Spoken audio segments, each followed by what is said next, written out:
जय हिंद बच्चों मैं अजय कुमार वाराणसी उत्तर प्रदेश से आपके अपने चैनल नव शिक्षण पे स्वागत करता हूँ। बच्चों ये श्रेष्ठा का ओरिजिनल पेपर है और ये क्लास 11th के लिए है। तो जैसा मैं बताते आया था, पहले भी बच्चों सिलेबस का पूछ रहे थे। ये देखिए, मैथ्स के 30 क्वेश्चन हैं, साइंस के 20 हैं, सोशल साइंस के 25 हैं, जनरल अवेयरनेस या नॉलेज के 25 हैं। यानी कि जैसा क्लास 9th के बच्चों का पैटर्न था वैसा ही इसमें है। गणित के 30 प्रश्न, विज्ञान के 20, सामाजिक विज्ञान के 25, सामान्य जागरूकता ज्ञान के 25, कुल 100। और एक जो प्रश्न है वो 4 नंबर का है। और ये बच्चों ये जो बुकलेट है वो त्रिभुवन कुमार की है जो मुझे मिली है। ठीक है, तो ये हैं भदोही के छात्र हैं। तो क्योंकि देखिए मैंने क्लास 10th के बच्चों को तो मैंने ओरिजिनल पेपर बस उनका दिखाया था लास्ट ईयर का, तो मुझे उम्मीद है कि उनको कुछ ना कुछ मदद मिली होगी। और आज के इस वीडियो में क्योंकि मैंने कुछ जीके का सामान्य तरीके से सबका तैयारी करवाया था, तो मैं सोचा कि जो जीके के प्रश्न हैं वो कम से कम मैं आपको बता दूं जो जो सही हैं इसके आंसर्स। ठीक है बच्चों। और दूसरी बात, ये जो क्लास 9th के बच्चे हैं बार बार कट ऑफ और इन सब चीज़ों के बारे में पूछ रहे हैं, तो मैं 11th के भी बच्चों से और साथ में 9th के भी बच्चों से कहना चाहूँगा कि जब तक अभी आप खुद देख सकते हैं कमेंट सेक्शन में कितने कम बच्चों ने अपने नंबर लिखे हैं। और मुझे पता है कई और जगहों से भी फ़ोन आ रहे हैं, कई बच्चे के 45, किसी के 42, किसी के 46, किसी के 40 आ रहे हैं। इसमें कोई बच्चों शर्म की बात नहीं है, क्योंकि देखिए ये सच्चाई है कि अब मैं देखिए बताना चाहूँगा कि इसमें से क्लास 11th के पेपर में से कई बताए हुए क्वेश्चंस मेरे आए हुए हैं जो मैंने 9th वालों को बताए थे। या पहला ही क्वेश्चन क्या 9th वाले बच्चे देख रहे हैं, क्या आप बता नहीं सकते हैं कि मैंने बताया था कि नहीं बताया था कि मानव शरीर की सबसे बड़ी ग्रंथि कौन सी है, कौन सा लार्जेस्ट ग्लैंड है, काफ़ी बार बताया है कि यकृत है। ठीक है, तो काफ़ी प्रश्न इसमें भी आए हैं। ये कि जो बच्चों ने बराबर मेरे वीडियोस देखे हैं और पूरे वीडियोस देखे हैं, उनके 60 से 70 नंबर कहीं पे भी नहीं गए, क्योंकि उनको कुछ रटना नहीं था, बस उनको देख के चीज़ों को समझना था। जो बच्चे देख के समझे हैं उनके पेपर काफ़ी अच्छे गए हैं बच्चों। ठीक है। और जो इधर उधर फालतू किताबों में लग गए, कई बच्चे कई किताबों मोटी मोटी किताबें याद कर डाले। कई कोचिंग सेंटर से भी मुझे फ़ोन आया तो उन्होंने बहुत ज़्यादा मोटी मोटी किताबें याद करा डाली, तो उसका कोई फ़ायदा नहीं हुआ बच्चों। लेकिन मेरे वीडियोस के ज़रूर फ़ायदे हुए हैं।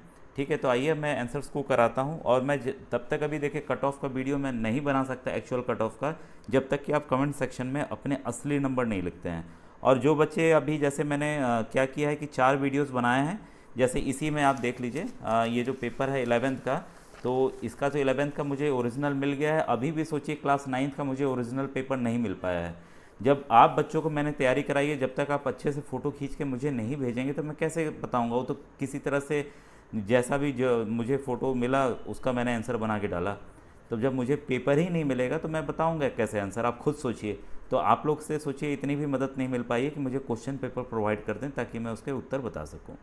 ठीक है, तो ये देखिए जैसा मैंने क्या किया कि 9th में 4 वीडियोस बनाए हैं, गणित का अलग, विज्ञान का अलग, सामाजिक विज्ञान का अलग और जनरल 4 वीडियोस हैं। कुछ बच्चे एक वीडियो देखे, बोले सर बाकी का वीडियो बनाए। भाई आप प्लेलिस्ट में जाके देखो तो कि प्लेलिस्ट में देखा कैसे जाता है, काफ़ी वीडियोज़ में मैंने बताया हुआ है।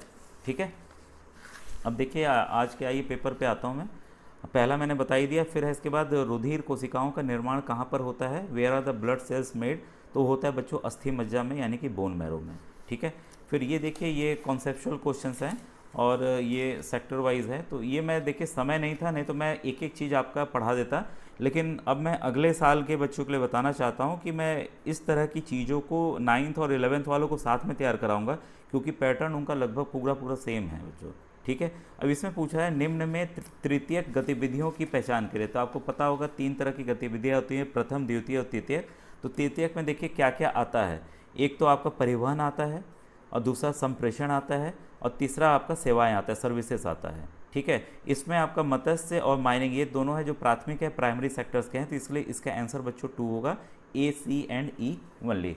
ठीक है, तो आप ज़रूर बताइएगा। 11th वाले बच्चों मैं हेल्प तो नहीं कर पाया, लेकिन इस आंसर की के जरिए आप बताइएगा कि आपके कितने नंबर आ रहे हैं। अगर ज़्यादा से ज़्यादा बच्चे कमेंट करेंगे तो मैं बाकी के भी पेपर्स को सॉल्व करके बता दूंगा। ये आपका साइंस का हो गया, साइंस के काफ़ी क्वेश्चंस 9th के बच्चों के लिए भी इंपॉर्टेंट है जो कि PMSSB के लिए तैयारी कर रहे हैं। ठीक है, तो मैं इसको भी बता दूंगा, लेकिन जब तक कमेंट आपके ठीक ठाक क्वांटिटी में नहीं आएंगे, 5-10 बच्चे करेंगे, 20 बच्चे करेंगे, तो मैं नहीं बनाने वाला हूँ। क्योंकि इसका फ़ायदा देखिए तब होगा जब मैं वीडियो बनाऊँ और आप देखें। जब आप देखेंगे नहीं तो फिर मैं वीडियो बनाऊँगा ही क्यों। ठीक है, इसके बाद है देखिए भारत का वह कौन सा राज्य है जिसने सतत विकास का पहला उद्देश्य गरीबी का ना होना प्राप्त कर लिया है? तो पहला राज्य है केरल। आपको बताना चाहूँगा बच्चों, सस्टेनेबल डेवलपमेंट में जो कि यूनाइटेड नेशन का एक गोल है, तो उसमें केरल जो है हर एक चीज़ में प्रथम स्थान पर लगभग चल रहा है। ठीक है, और इसका भी एक अलग टॉपिक है, कभी मैं समझा दूंगा इसमें। फिर है इसमें निम्न में से अंतरिक्ष में ना जाने वाले भारतीय मूल की महिला कौन है? तो आंसर टिक लगा हुआ है आपके सामने, नंदिनी हरिनाथ। और कौन कौन जा चुका है? कल्पना चावला और सुनीता विलियम्स और सरिता बादला। तो ये लोग जा चुके हैं, ये नंदिनी जो है ये गई नहीं है। तो 3 नाम ज़्यादा इंपॉर्टेंट है कि हम 3 नाम को याद कर लें। ये तीन ही लोग अभी तक गए भी हैं, ये भी जान लीजिए बच्चों। तो आगे के जो बच्चे तैयारी कर रहे हैं उसको अलग तरह से एक क्वेश्चन आ सकता है। क्वेश्चन 81 है, निम्नलिखित में से किस स्थान पर विश्व में सर्वाधिक वर्षा होती है? तो सामान्य क्वेश्चन है, ये मासेन राम है जो कि हमारे मेघालय में है। तो ये विश्व की बात हो रही है, विश्व में हमारे भारत में ही सबसे ज़्यादा बारिश होती है। और कई बार बच्चे कंफ्यूज होंगे, चेरापूंजी कुछ लोग लगाए होंगे, तो चेरापूंजी बहुत पहले होता था।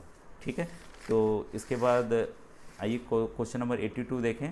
फिर है अकबर के दरबार का वह सुलेखक जिसे जरीन कलम की उपाधि दी गई? तो मोहम्मद हुसैन। ठीक है, तो इनको जरीन कलम की उपाधि दी गई थी। इसके बाद देखिए ये क्वेश्चन है, इसको ध्यान से पढ़िएगा। ठीक है, इसमें क्योंकि 4 आंसर जो हैं वो सही हैं, तो हमें क्वेश्चन किसको हमें चुनना था इसको ध्यान दीजिएगा।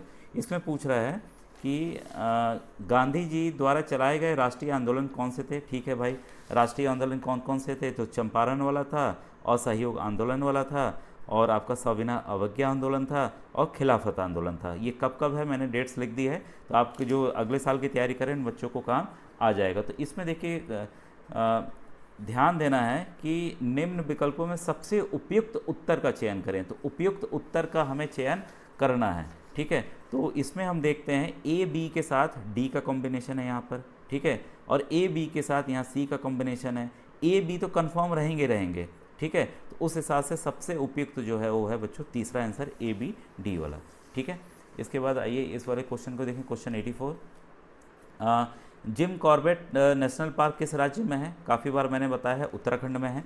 जो एनएमएस की तैयारी की है बच्चों उसके वो भी मैंने ये सब चीज़ें बताई हुई हैं। ये ज्योग्राफी का तो मैंने काफ़ी बार बताया हुआ है। जो इंडियन का स्टैंडर्ड टाइम है, मानक यामयोत्तर जो समय है वो है 82 एंड 30 डिग्री ईस्ट। ठीक है, तो 30 minute east, sorry 82 degree 30 minute east. तो ये इसका उत्तर है, चौथा वाला इसका उत्तर है। ये कहाँ से होके गुजरता है, ज़रा कोई बच्चा अगर जानता हो तो मुझे उसको बताइएगा। ये मानक समय भी लिया गया है, तो किस स्थान को माना गया मानक समय पूरे भारत में? तो ये आपके लिए नेक्स्ट ईयर के लिए क्वेश्चन हो सकता है, तो कमेंट में बताइएगा, भले आपका एग्ज़ाम हो गया है। इसके बाद है सांची का महान स्तूप किस राज्य में स्थित है? तो वो मध्य प्रदेश में स्थित है। अब ये वाला बच्चों थोड़ा सा कठिन था।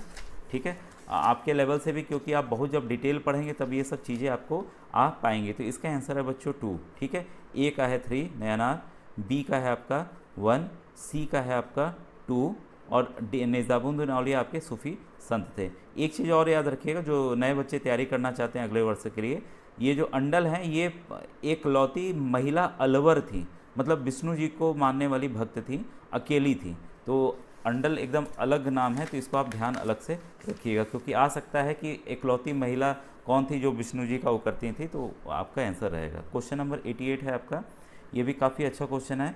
उन कारणों का चयन करें जिसके कारण भारत में वन्य प्राणियों का ह्रास हुआ। ठीक है, तो ध्यान दीजिएगा, ह्रास हुआ पूछ रहा है। ठीक है, तो इसमें पहला आंसर एकदम सही है। ठीक है, इस औद्योगिक तथा तकनीकी प्रगति के कारण वनों के शोषण में वृद्धि हुई। इसके बाद कृषि तथा मानव वस्तुओं के लिए बहुत अधिक भूमि पर से वनों को काटा गया, ये भी एकदम सही है। इसके बाद है आपका देखिए सी वाला भी सही है, शिकार करने को विशिष्ट वर्ग के लोगों द्वारा एक खेल की तरह माना गया। देखिए ए बी सी और ये ई सही है। भारत में वाणिज्यिक स्तर पर शिकार करना अनियंत्रित है, ये गलत है, केवल डी इसमें गलत है। लेकिन अगर हम ऑप्शंस देखते हैं तो ए बी ई जो है और ए बी सी ये दोनों मेरे हिसाब से उत्तर सही होने चाहिए। ठीक है, और इसमें देखिए क्या श्रेष्ठा जो एनटीए कराती है वो किसको उत्तर सही मानती है, ये हमें बाद में पता चलेगा। ऐसे में यहाँ पर ई को, ये चौथे वाले ऑप्शन को ज़्यादा सही मान के चल रहा हूँ। ठीक है, इसके बाद है ये देखिए किसी वयस्क पुरुष अधिकांशतः पति द्वारा पत्नी को चोटग्रस्त करना या हानि पहुंचाना अथवा हानि या चोट की धमकी देने से घरेलू हिंसा संबंधित है, यानी कि डोमेस्टिक वायलेंस। तो इसका तीसरा उत्तर बच्चों सही है। ठीक है, ये प्रश्न आप देख लीजिएगा, मैंने दिखा दिया है। अब ये इसमें देखिए 90, ये भी देखिए अलग क्वेश्चन है, काफ़ी टिपिकल क्वेश्चन था। इसमें हमें क्या करना था, भरतनाट्यम में उपयोग में लाए जाने वाले वाद्य यंत्र कौन से हैं? तो मृदंगम है, बांसुरी है, वीणा है और वायलिन है। कांगो इसमें नहीं है। इसके साथ साथ जो नए बच्चे वो याद कर लें, नादा स्वरम भी है और नट्टू वंगम भी है, तो ये भी इस्तेमाल होता है। तो अगले साल के लिए आप नोट कर लीजिए, हो सकता है ऑप्शन बदल के आ जाए। ठीक है, इसके बाद देखिए ये तो काफ़ी बार मैंने बताया हुआ है, एनएमएस वाले बच्चे भी जानते होंगे। हमारे संविधान की ड्राफ्टिंग कमेटी का चेयरमैन अध्यक्ष कौन थे? तो वी.आर. अम्बेडकर जी थे। अब ये भी कई बच्चे जानते होंगे, क्योंकि 1857 की रिवोल्ट की मैं बात करता हूँ, 1857 की क्रांति की, तो उसमें दिल्ली का जो नेतृत्व किया था इसमें बहादुर शाह जफर ने किया था, जो कि आखिरी जो है मुगल वंश के सम्राट थे। ठीक है, तो काफ़ी बार बताया हो, तो अब बदल के भी सवाल आ सकता है। तो 92 का आपका 1 उत्तर बच्चों सही है। ठीक है, इसके बाद है आपका क्वेश्चन नंबर 93। इसमें देखिए भारतीय सेना प्रतिवर्ष जो है 13 अप्रैल को सियाचिन दिवस मनाती है, तो इसका ऑप्शन नंबर 3 जो है बच्चों सही है। अब यहाँ पे देखिए एक अलग यूनिक क्वेश्चन था, दो भी बच्चे देखिए दूसरे बोर्ड के, उनको काफ़ी दिक्कत हो रही होगी इसको समझने में, इन सवालों को। इसमें क्या था, निम्न में से असंगठित क्षेत्र की गतिविधियों का चयन करें, मतलब identify the activities of unorganised sector. तो आखिर ये सेक्टर होता क्या है? ये सेक्टर बच्चों वो होता है जहाँ पर सरकार द्वारा जो नियम बनाए गए हैं वो लागू नहीं होते हैं, ध्यान दीजिएगा। ठीक है, तो स्कूल में जो शिक्षक पढ़ा रहे हैं उन पे वो नियम लागू हो रहे हैं, खेतों में सिंचाई करने वाले पे नहीं हो रहे हैं। ठीक है, अस्पताल में रोगियों का इलाज करने वाले डॉक्टर पे लागू हो रहे हैं नियम कानून, अपने हथकरघे पर बुनाई करती बुनकर इस पर नहीं हो रहे हैं, किसी ठेकेदार के अधीन दैनिक मजदूरी पर कार्य करता श्रमिक इस पर नहीं हो रहे हैं। तो इसका ऑप्शन क्या है? ऑप्शन नंबर 1 जो है बच्चों, इसलिए सही है ऑप्शन नंबर 1। ठीक है, आपने टिक कर लिया होगा। अब आइए क्वेश्चन नंबर 95 देखें। इसमें देखिए आयुष मंत्रालय एक अलग मंत्रालय बनाया गया है, जिसमें जो मॉडर्न मेडिसिन है उसको नहीं डाला गया है। तो इसमें 4 चीज़ें हैं, आपकी आयुर्वेद है, प्राकृतिक चिकित्सा है, होम्योपैथी है और यूनानी है। इसी पुरातत्व विज्ञान ये एकदम अलग ही टॉपिक था, तो ये इसमें नहीं है, तो इसका 1 ऑप्शन बच्चों सही है। ठीक है, इसके बाद है निम्नलिखित में से उस विकल्प का चयन किए जो गरीबी के मुद्दे से संबंधित नहीं है। तो देखिए बच्चे कन्फ्यूज़ हो जाते हैं, इस बच्चे का भी गलत है ऐसे। तो गरीबी से देखिए भूमिहीनता, भूमि नहीं होगा भाई वही तो गरीब होगा, निरक्षर होगा, पढ़ा लिखा नहीं होगा, पढ़ा लिखा नहीं होगा तभी तो गरीब होगा, इसीलिए तो सरकार पढ़ने पे ध्यान देती है कि हर एक बच्चा पढ़े। और ख़राब स्वास्थ्य होगा तो ये भी गरीबी से रिलेटेड है, स्वास्थ्य खराब होगा तो भाई काम नहीं कर पाएगा, काम नहीं करेगा तो पैसा नहीं कमा पाएगा। ठीक है, विलासिता जो है, लग्जरी लाइफ जो है, वो जो है गरीबी से संबंधित यहाँ पर नहीं है। ठीक है, और ये काफ़ी बार देखिए मैंने बताया हुआ है, ये जीके वाला क्वेश्चन है, काफ़ी बार मैंने बताया हुआ है। कई बच्चे चीन से कंफ्यूज हुए होंगे, तो किस देश की भारत के साथ सर्वाधिक जो सीमा है स्पर्श करती है, तो वह है बांग्लादेश, 4096 किलोमीटर, 4096 किलोमीटर। ठीक है बच्चों, कमेंट में ज़रूर बताइएगा आज का वीडियो कैसा लगा, आपके लिए काम आया कि नहीं आया, ज़रूर बताइएगा बच्चों। ठीक है, फिर राष्ट्र निर्माण के लिए निम्न में से क्या बाधक नहीं है?